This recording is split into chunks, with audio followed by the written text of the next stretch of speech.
StraighTallDay.com. How men size each other up. Now, this is going to be a two-part series. I will tell you that up front. And why we're talking about this is the following. When men walk into a room, or you see another man walk into a room, sizing up process begins instantaneously and mostly unconsciously. Before or even if a word is spoken or never spoken, the sizing up process is occurring, even if you're sizing up someone who you will never meet, you'll never know their name or know anything about the person. You're just trying to figure out who they are without knowing anything else about them other than what you can see. Now, most men, one of the reasons why this series is important, is because most men are completely unaware that this process is happening. And when you're unaware that something like this is happening, that means you can't really control it. And it's wired into all of our psychologies. This is the reason why you need to know about it, because there's a lot of things wired into your psychology that you're not consciously thinking of. That's the reason why I'm bringing it to your attention. The difference is that some people do notice this and they engage consciously, while others are involved. Everybody else who's not involved consciously is involved unconsciously. And actually, everybody's involved unconsciously, even if you're consciously aware, because most of the conversation is unconscious. So this process is not about you being angry or tough or nasty towards anyone else. It's not about anybody being any more or less secure in themselves, even though that could be a byproduct of what happens here. This is all about hierarchy, status roles, dominance, and respect. And all of these things are decided unconsciously between men in an unspoken conversation that is always happening. Now, another reason why this is important is because the men who understand this dynamic and you are consciously aware of it, you can actually do things to influence and control the situation. If you don't understand it and you don't even know that it's happening, you can often end up on the wrong side of this conversation, especially when you're dealing with someone who does understand it. Their awareness just makes them better, even if you may be better in every other way. So today I'm going to make sure that all of you is fully aware that this conversation is happening, and maybe, just maybe, today and tomorrow help you out with your communication. Again, all this being nonverbal stuff. Point number one. Today's topic, once again, is how men size each other up. This is a two-part series. Number one, the first test is the presence. This is the first test. You may notice, if you've been listening to this show recently, that this word keeps coming up over and over and over again. Now, have you noticed that? I think you have. The reason why it keeps coming up is because the concept encompasses a lot of the things that I constantly talk about on a tactical level. Things I've been talking about for years: discipline, confidence, mental toughness, personal initiative, body language, the way you communicate when you are talking other than your words, your tonality, your eye contact, your voice inflection, the volume, pitch, all of those things all communicate to presence, including the mindset pieces: discipline, confidence, mental toughness, all of these things.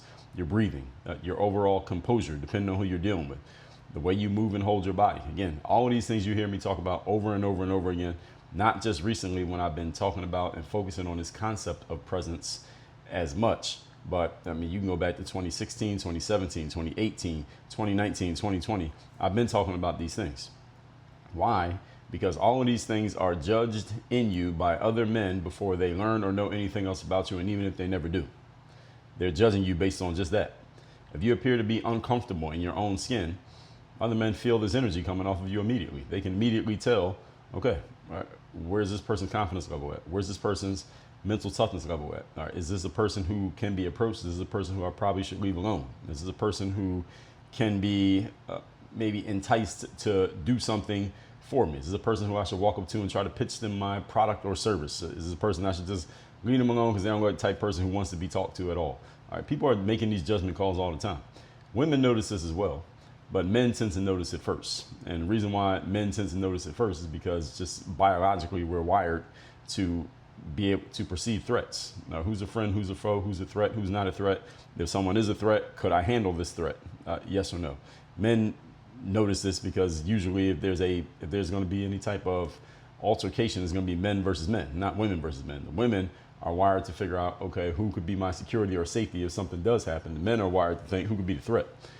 And what would I do if I needed to neutralize this threat? Because the men are the ones who'd be looked at to do so.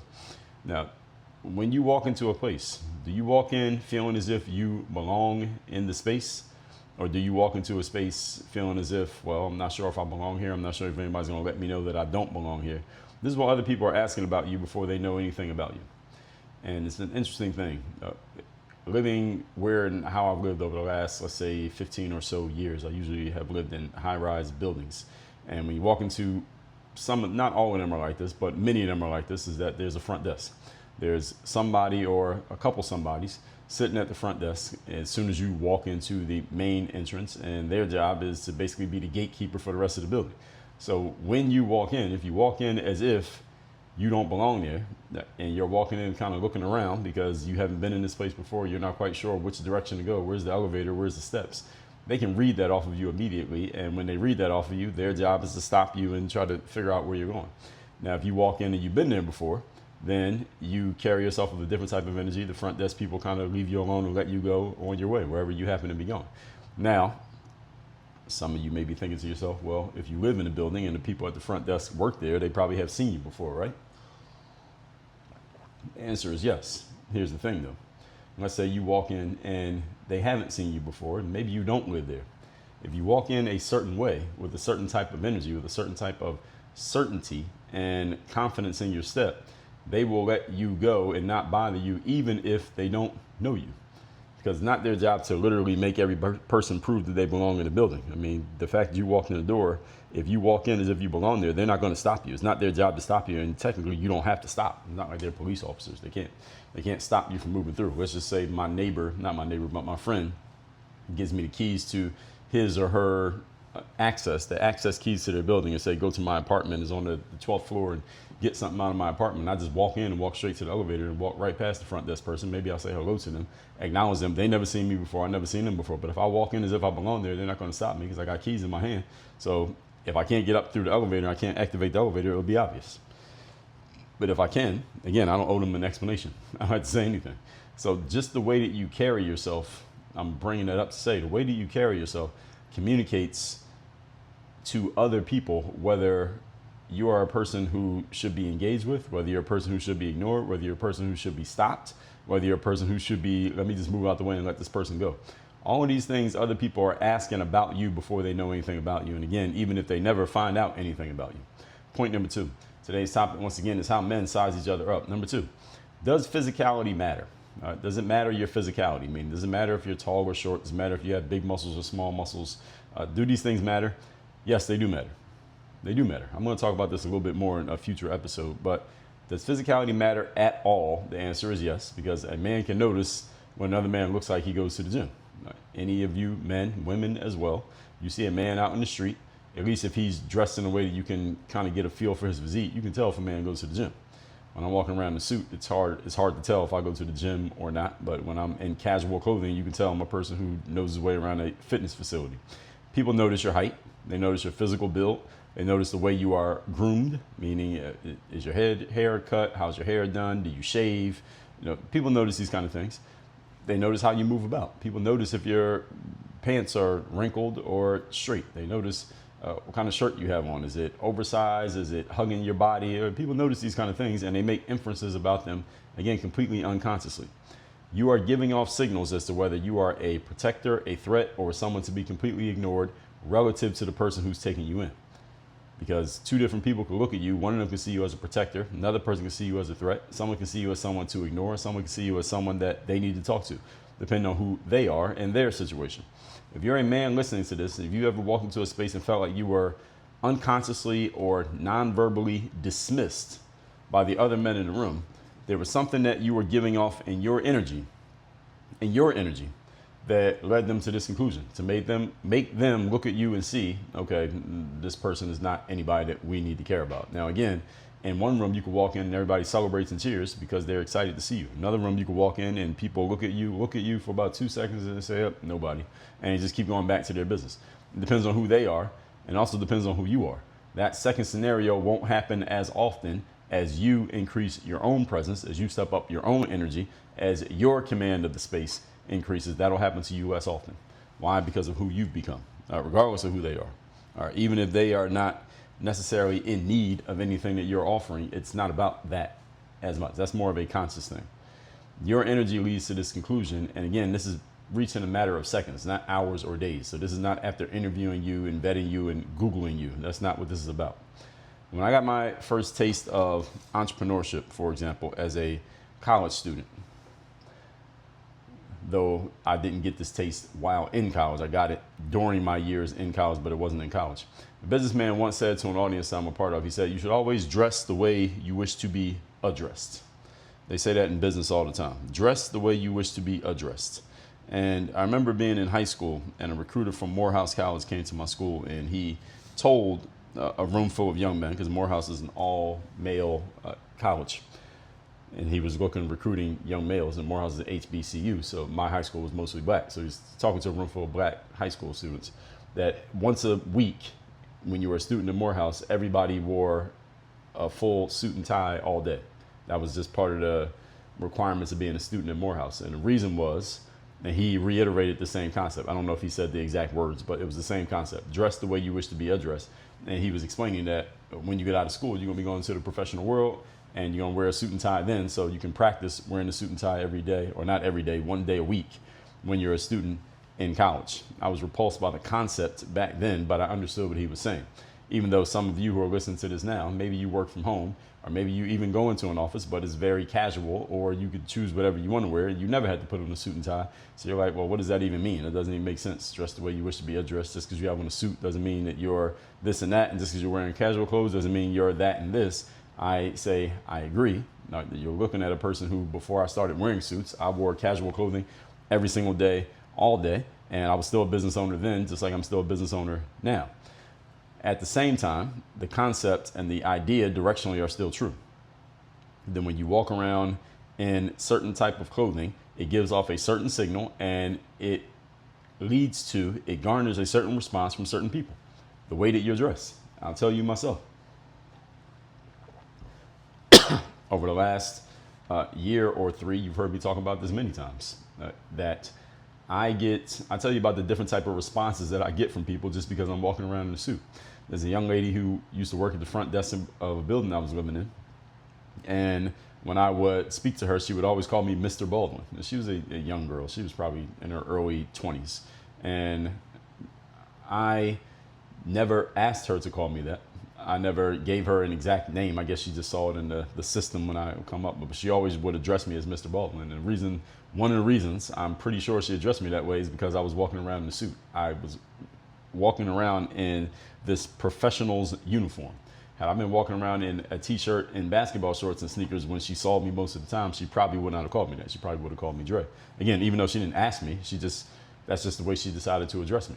When I walk around in a suit, people ask me, or they don't ask, they assume you work in finance, or you're working some C-suite somewhere, or you're a lawyer. Those are usually the three things that I get guessed as. And when I'm in a suit, I notice from females, I tend to get more commentary, for lack of a better term, from women who trend a bit older. So women more, let's say, in about the 35 and up range, 35 to 60-ish range, will approach me and speak to me and compliment me on the way I'm dressed when I'm in a suit. On the other hand, when I'm in casual clothing, basketball shorts, basketball sneakers, snapback hat, t-shirt, tank top, etc., I tend to get more attention and commentary from a younger trending audience of women. So this will be from the college age to about maybe 30, 35. What's the difference? I'm the exact same person. And again, this is not me saying anything. This is just when I'm just out and about. And it doesn't even matter. I can have my son with me. I can not have my son with me. It doesn't matter. I can be walking. I can be driving. I get different type of responses from different type of people based on the way that I'm carrying myself, even when it comes to the males. So the way that you present yourself tells other people how they should address you and what assumptions they should make about you. Remember that most people, they figure you out based on assumptions, not because they actually know. And even if you told them, most people don't have the capacity to remember because they're thinking about themselves more than they're thinking about you. So you get different perceptions based on how you show up. So if you like the way you're being perceived now in the world, look at the way you're showing up and ask yourself, what is it about the way I'm showing up that's causing this perception? So you can do more of it on purpose. And if you don't like it, then make your necessary adjustments. The impression that you're giving others is playing a role in how they are responding to you. or not responding to you at all. Point number 3, today's topic once again is how men size each other up. Number 3, energy still matters the most. All right, physicality does matter, but energy matters the most. Energy is part of your presence, and it even overrules appearance.